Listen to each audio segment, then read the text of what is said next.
Hey friends, welcome back to Break the Box Podcast. I'm your girl Kalina. Listen, around here, we keep it real, we keep it bold, and we make Jesus make sense. So grab your coffee and come hang out. Let's get into it. Hey everybody, welcome back to Break the Box Podcast. We're on our road to 100, and I'm super excited to have another repeat guest.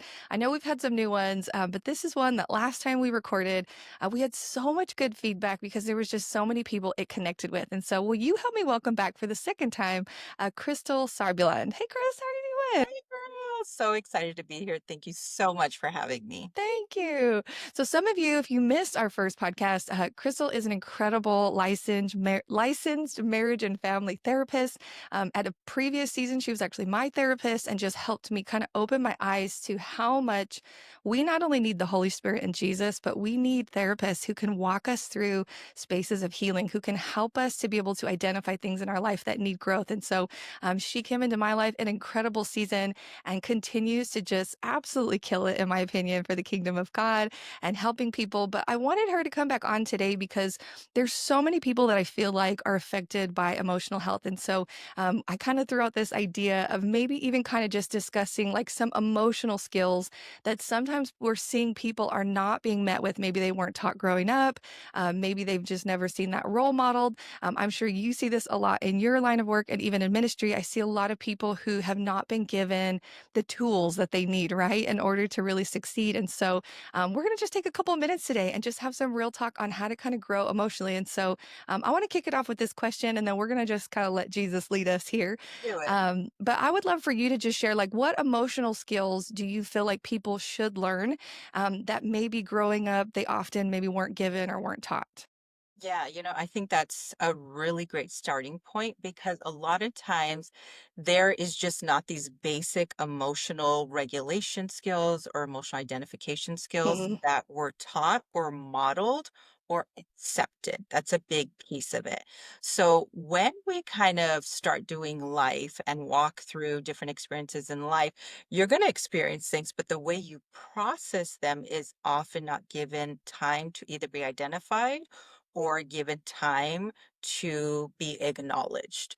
So, as we're kind of walking through life, I think it's really important to remember that one of the most important things you can do, or should have learned, I should say, is emotional regulation. Ooh, come on. How do I regulate my emotions, or do I even regulate them?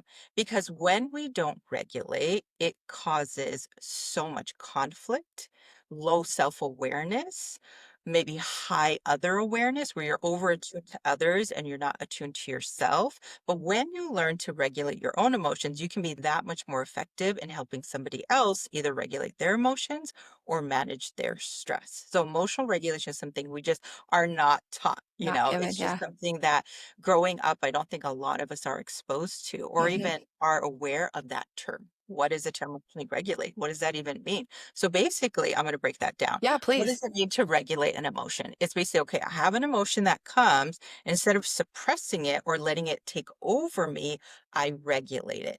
Meaning, I identify what it is, which is another skill I'll get into. Then I'm able to adapt to it and then work through it so it doesn't cause ruptures, it doesn't cause massive conflict, where you're not living in constant emotional suppression or, once again, emotional upheaval. That's the extreme when we don't know how to regulate our Yeah. emotions. Wow, that's super cool though. You know, it's funny, like when you were saying that, it kind of like this picture like popped in my head. You know, when we have babies, like when we're kids, right?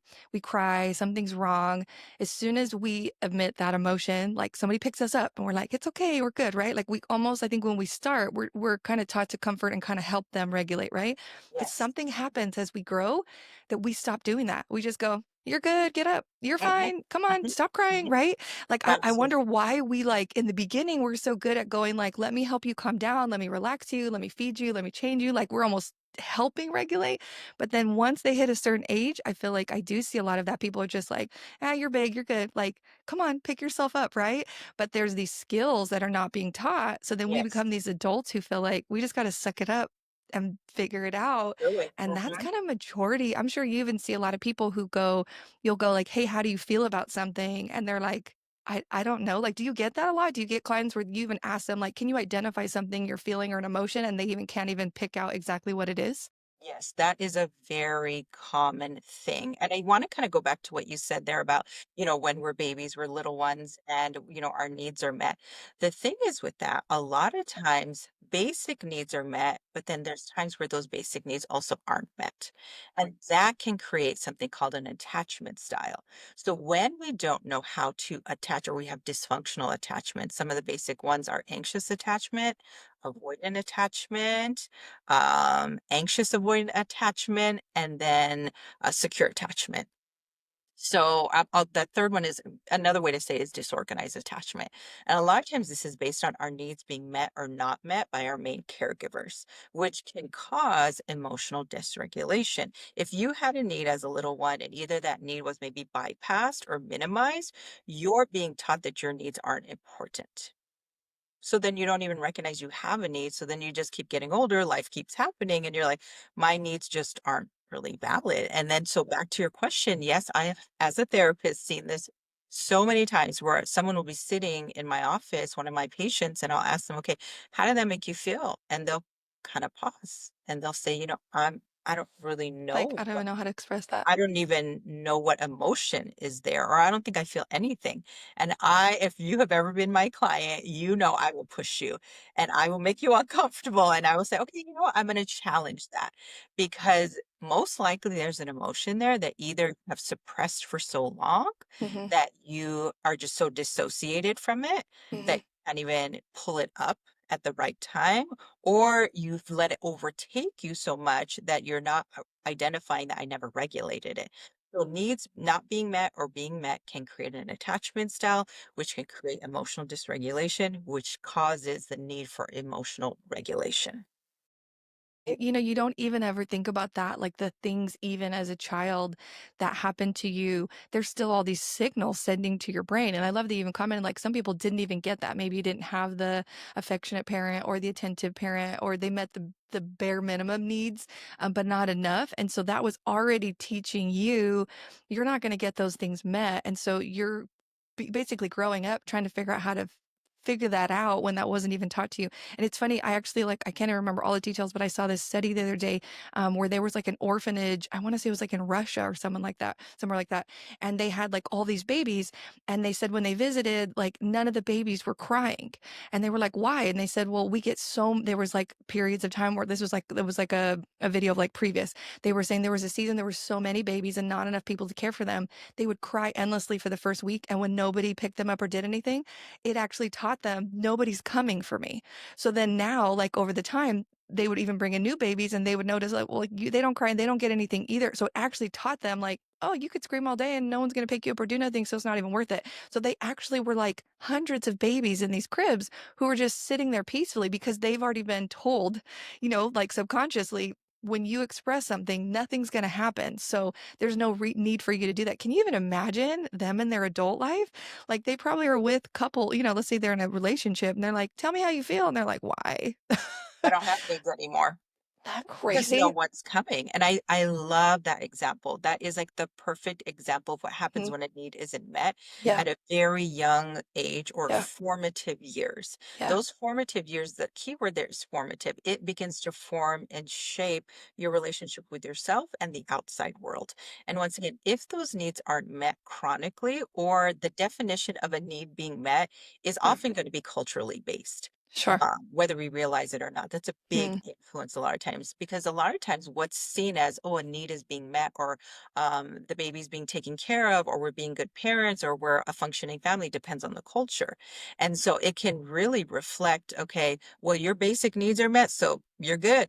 We are a good functioning family. We're a good functioning parental unit, but then we're more complex. That's the way the Lord made us. We are very complex beings. And there is this stigma, and I really want to address this. I think there's a stigma as Christians where we think feelings are like a curse word. Like, Hmm. you don't think Yeah. about feelings, you don't dictate by that, you're not dictated by them. But this is the thing, the Lord did give us feelings. Come on. Even in the Word of God, we Hmm. see that God expressed Yes. feelings, I mean, Jesus anger, wept, my favorite verse. just wept, right? Only because it was short and I could remember it as a kid, but right? Like he literally wept, right? He Yeah. did, right? So Hmm.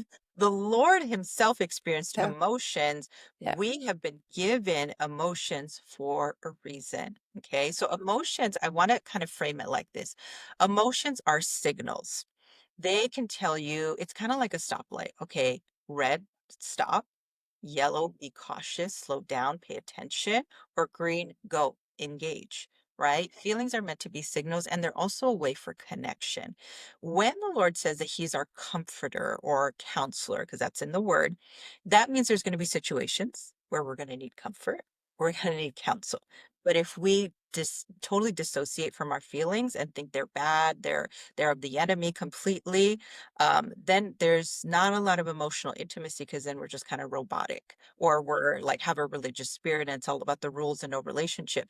So the key with that as a believer is saying, okay, let's have the emotion, let's walk through it, let's process it, let's experience it in the presence of the Lord or in the presence of safe people, but we don't get consumed by it either, Right. which is I think the fear that, oh, if Yeah. I'm going to be in the flesh. And yes, there is a possibility of that, but it's not extreme. I'm consumed by it, and it's not extreme. I'm suppressing it. I have no feelings. I just go, go, go. Christian soldier onward. Right. Mhm. Right.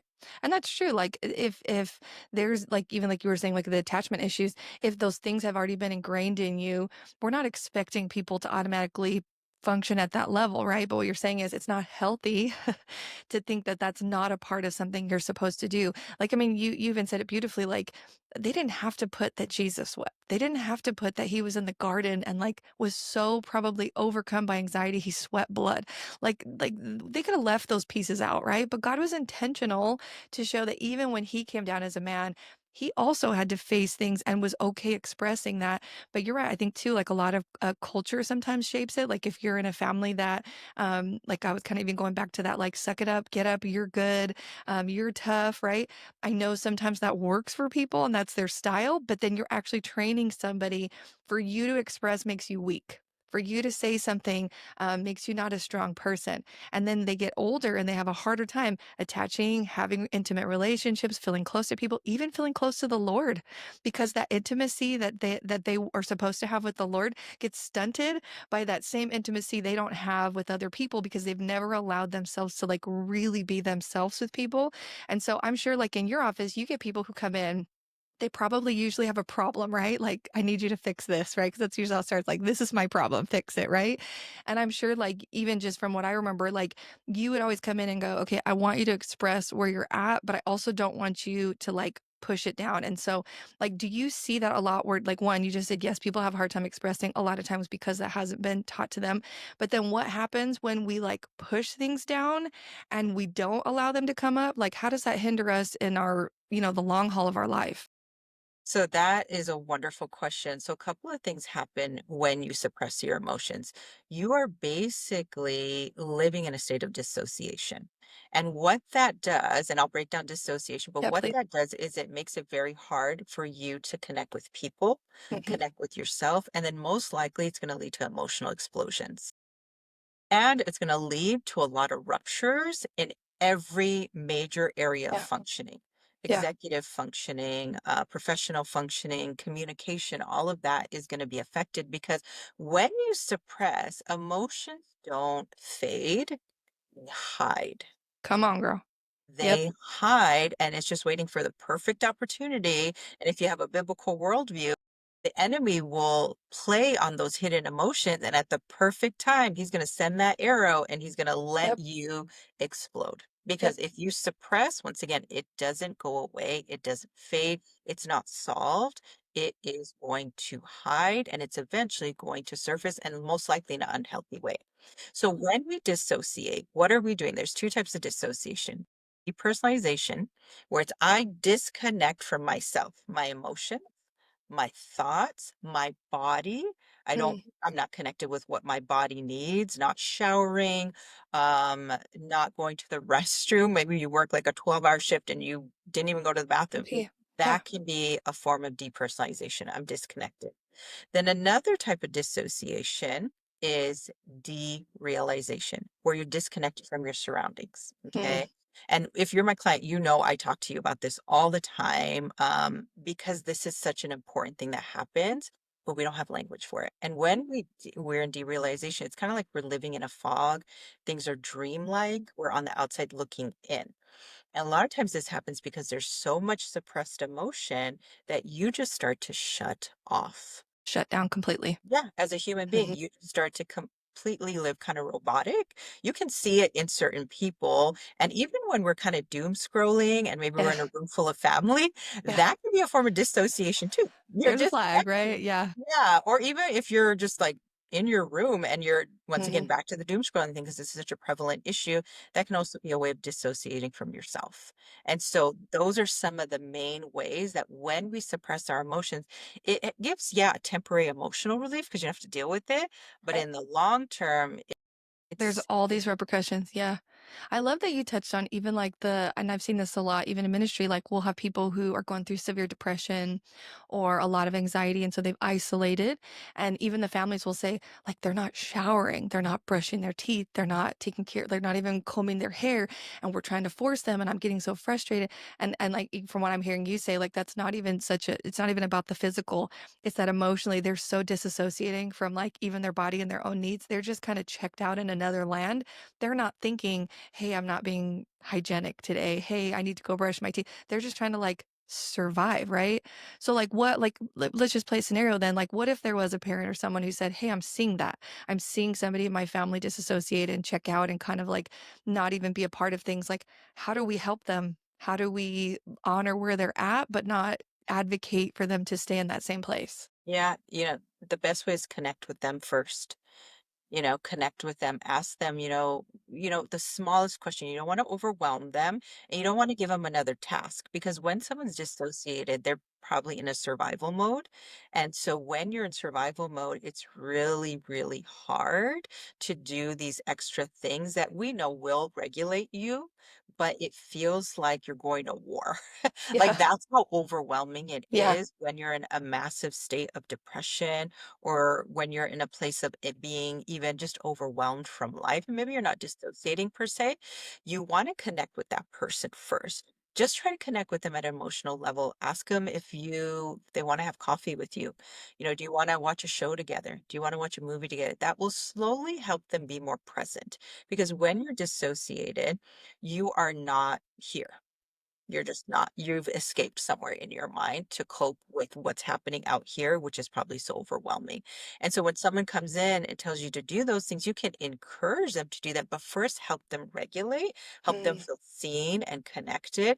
And then you can go into more instructional mode or encouragement mode where you're like, you're going to bring that to their mind. Like, would it feel better? Ask them. Don't assume and mm. don't command. That's good. Don't assume, don't command. Ask them, connect with them. What would make you feel? Would it feel good to go take a shower? Would it feel good to have this kind of a meal? Because they have that information.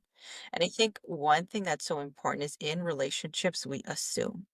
I Mm, don't care how much you know someone, how much yeah. you love them. I mean, even Mhm, in my personal life, the people that I'm the closest to, I can't assume as much as I know them at that moment. My job is to get that information from the person that I love. Like, okay, mm, what do you need today?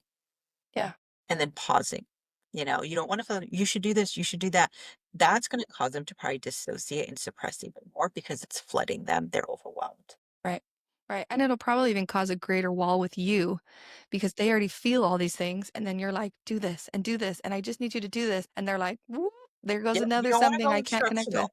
You know what I Right. mean? You don't wanna go instructional. I think that's another key point here is a lot of times I think we grow up in certain environments where it's very solution focused, Mm, and it's very like, "Okay, okay, what's wrong? Okay, this is the answer. Okay, we right, gotta do this and they'll feel better." And then yeah, we're not taught back to the basic skills like, "Hey, wait, let's help them regulate first and then go into instruction." Because when we are just solution focused in our conversations, then everything is about, fixing it as opposed to connecting, which is emotional processing conversations. Where it's like, okay, I'm just going to sit with you and maybe you just need to be validated, or maybe you just need someone to hear you out and maybe you just want to get their perspective, or you just want someone to listen. You just need to allow what you're feeling to be said, mhm, and you don't want someone telling you what to do or how to fix it. right, and I think that's, like, most teenagers and their parents. You've got parents who are obviously trying to train and instruct and to help them grow, which I know we are called to do, right? But I love that you said if you don't have the connection, it's not going to matter. And I see that a lot even with this younger generation. There can even be really good intentions of families who are trying to maybe even pull stuff out of the kids or help them in certain ways, but it is very solution based. Like, you're not doing good in school, we're going to get you the tutor. And maybe they need the tutor, right? But Yeah, maybe they yeah, also need a absolutely. therapist, or maybe they also are struggling with insecurity, or maybe they're also struggling because everyone else has a boyfriend or girlfriend and they don't, right? And until you have that connection where maybe you just sit on the couch and watch the show that they like, that drives you nuts, but they like, may create that safe space for them to feel like they're seen and that you want to be there. And then they may even open up to you about something. But I think as a society, I'm probably guilty of that myself. I'm a very like, there's a problem, I'm going to fix it. Right. And I think sometimes we also have to remember it's not always going to be something that we can fix. Like one of my favorite things that you taught me and I still like replay. I say this probably every day. So kudos to you, girl. Is you always tell me like you can be a source to help somebody. You can be maybe even a solution in a moment, but you cannot be a savior. I think even today, like especially when we're having children, like we want so badly to fix it and make them better and make everything okay and be that. And really, I think sometimes they just want us to just be present and to connect with them and to listen and to hear them. And it's almost undoing things that we've been told, right? And just sitting and allowing them to even say like, "Hey, I just feel checked out. Hey, I'm at Thanksgiving and I don't want to be around everybody because I feel anxious," or whatever, whatever that thing is. So like if you were for just a minute, because I know there are parents that listen to this, like if you were to even encourage a parent who maybe is going, "Dang, I've kind of blown it. Like I have kids who shut down. I have kids who don't express, and I'm trying to pull that out, even beyond just maybe just like that connection piece. Like, where's a good starting point if they feel like they've kind of missed it, maybe even in the younger years, maybe their kids in high school? Like, where can they start now, though, that is just kind of practical to go, how do I reconnect with my kid if I feel like I've lost that connection? Spend time with them, and I think that is where it's another form of, yes, connecting verbally and asking them, where they're at and what their needs are, but then it's also Hmm. saying, I'm going to take time to just be with your personhood and Mm, not go into commands. It's not, it's connection over commands. That is so important as a parent to do with your kiddos, because I think something I've seen when in my previous work with working with teens, children, was a lot of times they just don't feel like they're connecting with their parent, or the parent even knows or cares what's really happening in their life. It's kind of like it's all the main things like, okay, school, grades, very performance, right? But it's like, do you really know why your kiddo is shutting down? Well, if you maybe spent more time with them, where it's just like quality time, there's no agenda, it's just about connecting with them. When a person feels seen, they're going to naturally open up. mm, When they feel valued, they will naturally start to feel safer in their nervous system to share. that's so When good. they don't feel seen or valued, they're naturally going to start to feel like they're going to pull away.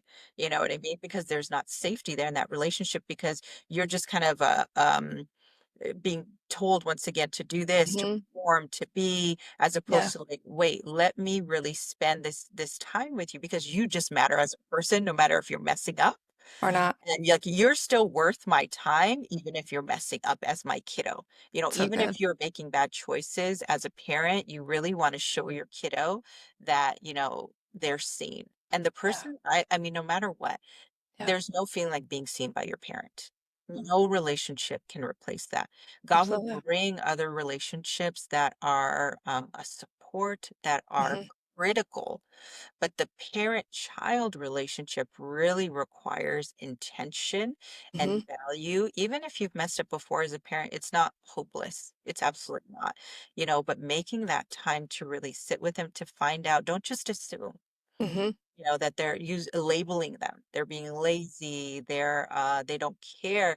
Ask them, Yeah. tell me kind of what's going on, and be patient. Yeah. They're not gonna just all of a sudden, start sharing everything like, this happened No. yesterday, and last month I broke up with my boyfriend. It Yeah. doesn't mean that. It just means Yeah. like, be patient, give them room, and Mm, hold space. that's so good. Hold space. So Yeah. important. And it does, it takes time. Like, nobody, even in a regular friendship, right? You don't go to the first hangout and go, "Let me tell you all my deepest, darkest secrets," right? There has to build a trust, and your kid doesn't have trust just because they have your DNA. Trust is earned, right? And so I Such a love even that you said, don't get offended after a while if you don't feel like they're even giving you what you expected. It's gonna take some time, but even when they do something bad, that was such a great point. Like, sometimes our kids do something and then they just get like not shunned, but go to your room or like you're not going to this or you're not. And I understand consequences, but we shouldn't be isolating them from us because we're still supposed to be the ones that are like making them feel safe and seen and knowing that they can come to. And we say things like, "I will love you no matter what." But our actions actually speak louder than the words that come out of our mouths, right? Right, right, and Yeah. that's such a good point. I wanna pause on that and share something further with that. Like, I totally get when your kid is doing something that Mhm. is disrespectful, Sure. that you have talked to them about multiple times. You have been patient, you have been long-suffering. This is where the emotional regulation piece comes in as a parent. Mm, Go regulate yourself. Figure out that's what you good. need to do. Identify what you're feeling. This is a huge part of back to the skills that we never really kind of grew up learning was just identify what you're feeling. I'm feeling disrespected by my child. I'm feeling dishonored by them. I'm feeling um, maybe even ignored by my child. When you identify the feeling, then you can regulate it. Mm, Because okay. it's like if you're walking out, these emotions, you're not recognizing what they are, it's usually going to cause conflict to increase. But when you're like, okay, I feel disrespected, that's going to help you not only communicate that to your child, but regulate it within yourself. Because most times than not, your kiddo doesn't know that that's what you're feeling. And you wanna regulate that within yourself first, Hmm. so you're not going to your child for your main emotional regulation. Yeah. That's a big no, we don't wanna do that. We communicate so they know, and I tell my parents this, communicate so they know, you don't communicate so that they help you process and support. That's so good. Yeah, just communicate so they know what's going on. Like, hey, I'm kind of overwhelmed right now. I'm feeling a little disrespected. I need to pull back or I need time. But communicate where you're at, not so Mhm. that they help you regulate, but so that Right. they're informed. Because how many times have we had moments where it's like you're with an authority figure or a parent and they're feeling something and you're like, you're kind of freaking Yeah. out because you're like, I don't know what they're going to do, or Yeah. I don't know how they're going to respond, or I don't know what Right. they're feeling, or I'm feeling like they're going to tell me to do this and that. But it's like if we had that information from a parent, it would help. And if our parents can regulate, it's gonna Mhm. help your child feel safe to open up. That's so good, though. I love that you said it, like, take time to pull away to figure out even Yeah, how to where regulate you at? yourself, but your kid is also not there to process with you. Like, you might be there to process with them because that's your job as a responsible parent, but it's not you don't need to be like, mommy it needs this, and mommy's feeling this right now, and mommy is angry because go let mommy talk to daddy or somebody else, right? To, like, figure that out, but it's also not you're just adding to your kid, way more pressure than they need versus it's still okay to go, "Hey, I feel really disrespected and I need to just pause for a minute. We're gonna return." That lets them know, "Hey, the way this went wasn't good, but I'm gonna go handle that like a grown adult and I'm gonna come back and we're gonna do it again." You're actually exempling to them what healthy looks like, where we just see people like scream and go at it Mhm. and they and then the kids are like, "Oh, my mom goes off," and then people are like, "I don't know what happened." Like, well, you just tried to Yes. process with your kid. Yeah, because you probably as a parent you probably ignored a few cues there Right. that were really important for you to pay attention to. Like, Yes. okay, my heart rate is starting to Yeah. increase, my palms are sweating. Okay, I'm Mhm. talking faster. Those are all cues because God created our bodies to give us hold information and give us information. And so our bodies give us, and once again, if you're my client, I always say this to you, your body is giving us information in the session. It's the same thing when you're in conflict or conversation or interacting. Your body's giving you information that either you're feeling safe or you're feeling unsafe. And so, even if you go to that basic level of asking yourself, am I feeling unsafe in this situation emotionally? Yeah. Am Yeah. I feeling safe? And then that is going to be really quick. This is not going to be like a whole 15, 20-minute thing. A lot of times, these are split second decisions that your Yeah. body is going to have to make. And the more Yeah. you practice it, the more effective and easier it will get. Yeah. Wow, it's so needed though for us to be attentive to our emotions, attentive to the things that are happening because I think you're right, if we haven't been taught that, it's just not even normal. So we're just like, It's fine." Like we get that all the time. "How are you doing?" "I'm fine." And you're like you could hear it in the fine. You're like, "You ain't fine. It's You either ain't I'm fine." busy, Yeah. and it's kind of a way of bypassing those harder kind of things where Yes. it's like you don't have to tell the Yes. whole life story, but you can just say, "Oh, you know what? Mhm.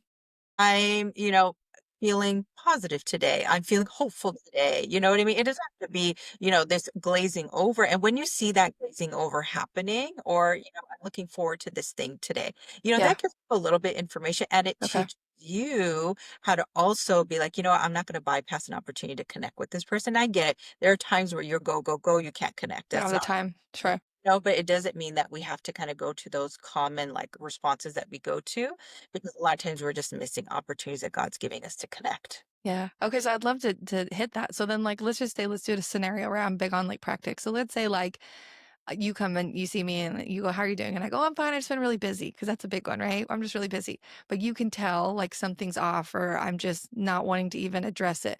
Like even on a friendship basis, like let's say somebody just has circles of people where they do that line a lot, right? Like somebody just like, "Oh, it's fine," or their coworker's fine, or their kid's just fine. Like, how do you lovingly let people know, "Hey, I see that you're not fine," without making them feel like you're like, "Tell me all your," you know what I mean? Like it doesn't feel like it comes across aggressive, but it has like a caring method to it. Yeah, no, that's a great question. Honestly, I would say follow what they said. If they said, "Oh, I'm just really busy," Mhm. connect with that and be like, "Oh, Yep. what have you been busy doing?"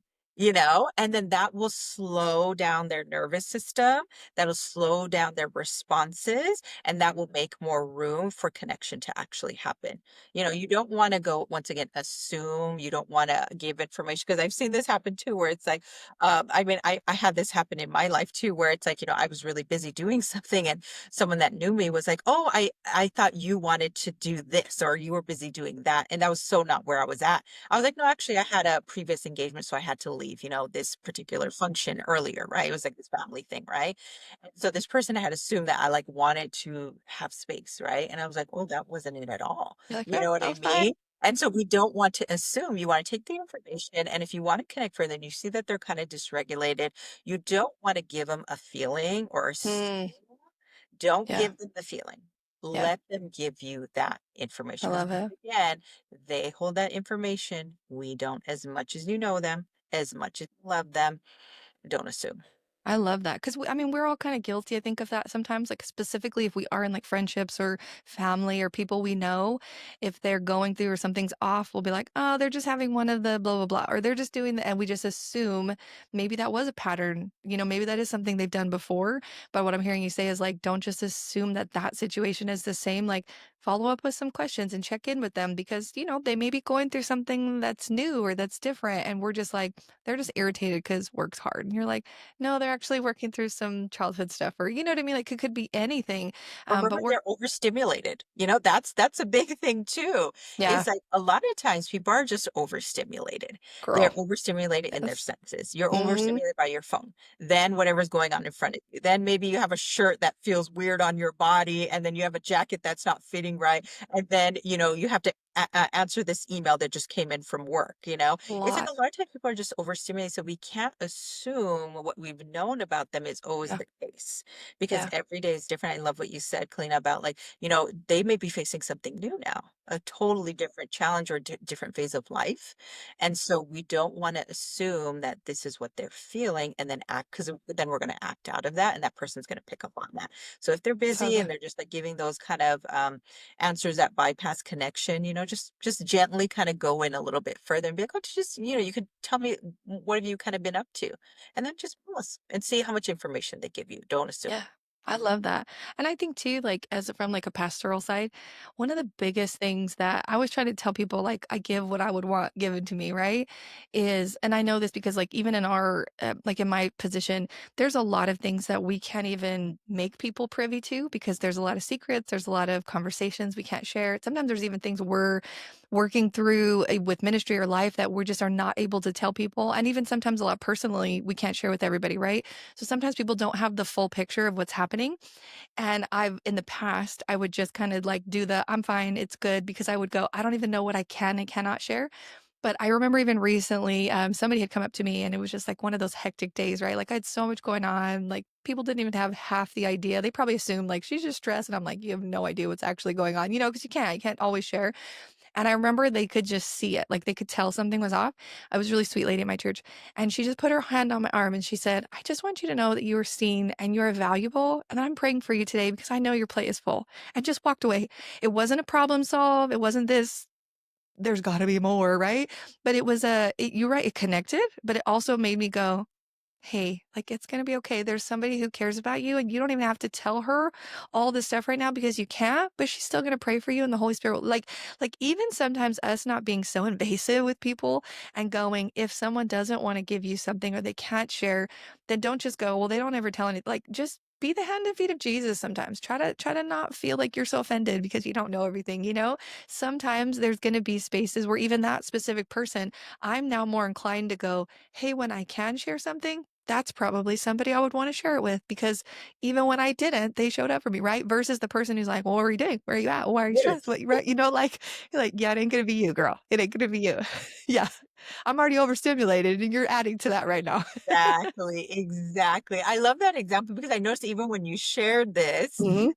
example, you kind of slowed down even in your speech, and your See? body kind of slowed down too, which See? is it's so important because Yes. once again, we live in such a hustle culture.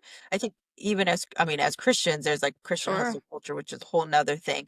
But Mhm. it's like even in just our day-to-day lives, there's so much stimulation all the time for the most part for everybody. I'm not going to assume everybody because I'm not going to assume about anybody, but for the most part we are all overstimulated. We have Yeah. so much information coming at us all the time. And then we have world events that are happening all the time. Then we have personal issues that are coming towards us every single day that we have to regulate. And so you're having so much stimulation all the time in your personal life, professional life, ministry, your spiritual walk, that it can be really hard to slow yourself down to even do these basic things like emotionally identifying, Mhm. where am I at this Yeah. moment, as opposed to just dissociating, suppressing, or exploding and not missing so many cues. Yeah. Yeah, that's so good. So this I'm loving this, by the way. I just love all the insight. Yeah. It's so great. So Yeah. I mean, I know we're kinda getting towards the end here, so I wanna kinda wrap up with this. Like, I love that we're identifying not everybody has those skills. Not everybody is gonna automatically know how to process them, but we do know that it is healthy and it's something that God has called us to do, right? And so I know in the previous podcast, we talked a lot about finding people you trust, if you need to go to therapy, doing that. But like, what are even just some like practical ways that people can grow emotionally if maybe they're listening to this and they're like, yeah, I was never given any tools. That's probably why I'm struggling. Like, what are just some basic, maybe last thoughts to go, hey, maybe you need to take a first step today, but like also there's hope. Like, you're not always going to be stuck in that situation. What would you say? Well, I would say a couple of things. Number one, identify how well you manage stress.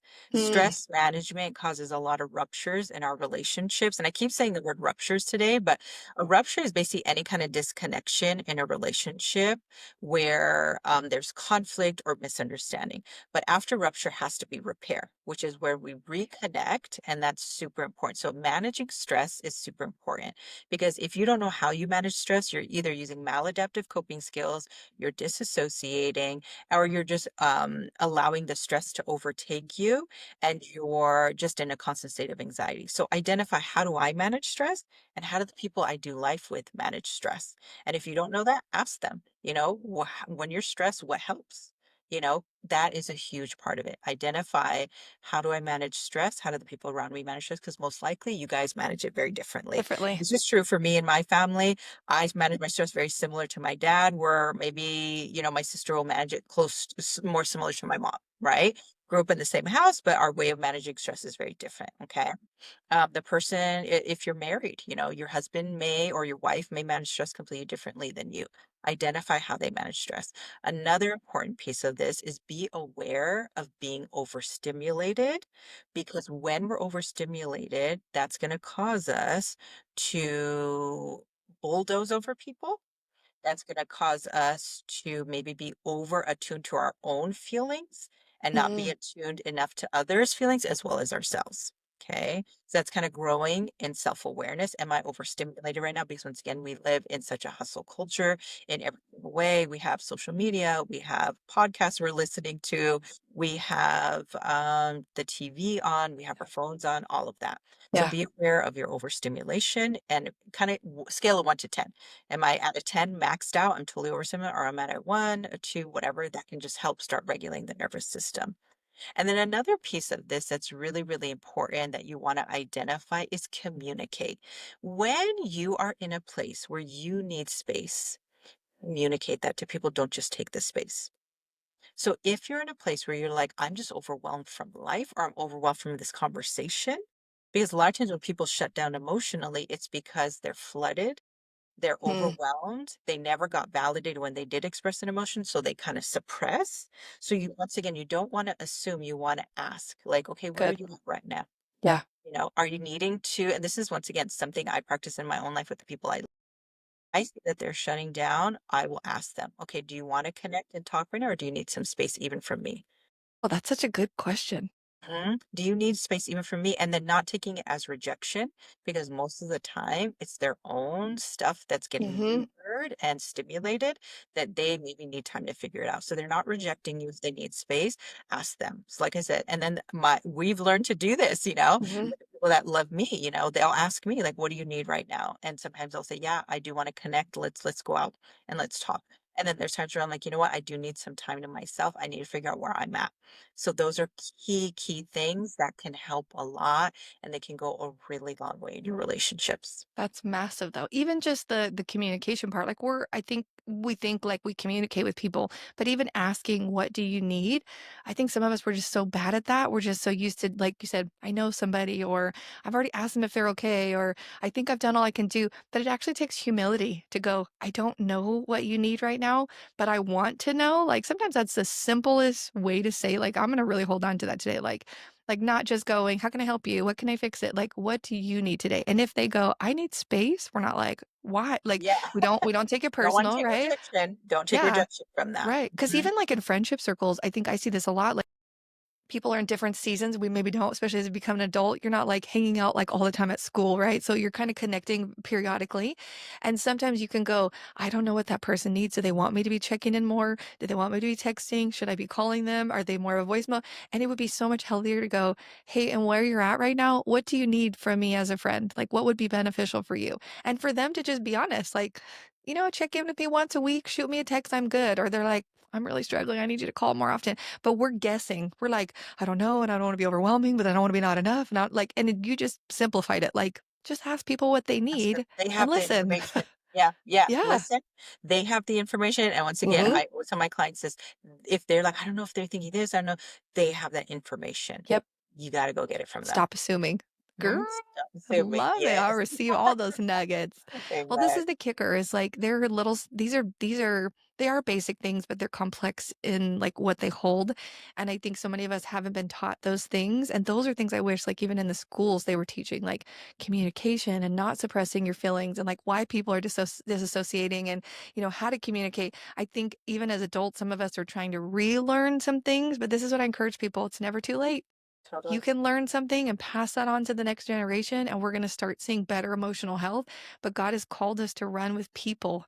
And that means that we need to be emotionally healthy people, and we need to also help other people come into emotional health. And so, thank you so much just for your time today. Thank you for your massive nuggets. I'm going to have to re listen to this one myself and take some notes because I was trying to listen, but I'm like, that was so good, girl. I Yeah. love it. Yeah, no, But this was such an honor. Thank you so much, Kalina, for of having me. course, of course.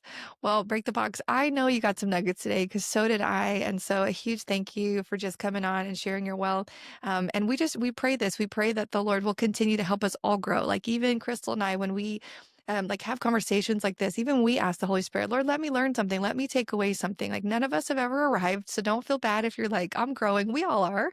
But let's also not be naive and just think that we have it all figured out. Let's continue to trust God as He's giving us new tools to help us live healthier lives. And so we pray today that you will be blessed, and we will see you next time. Thank you so much for tuning in. Have a great rest of your day.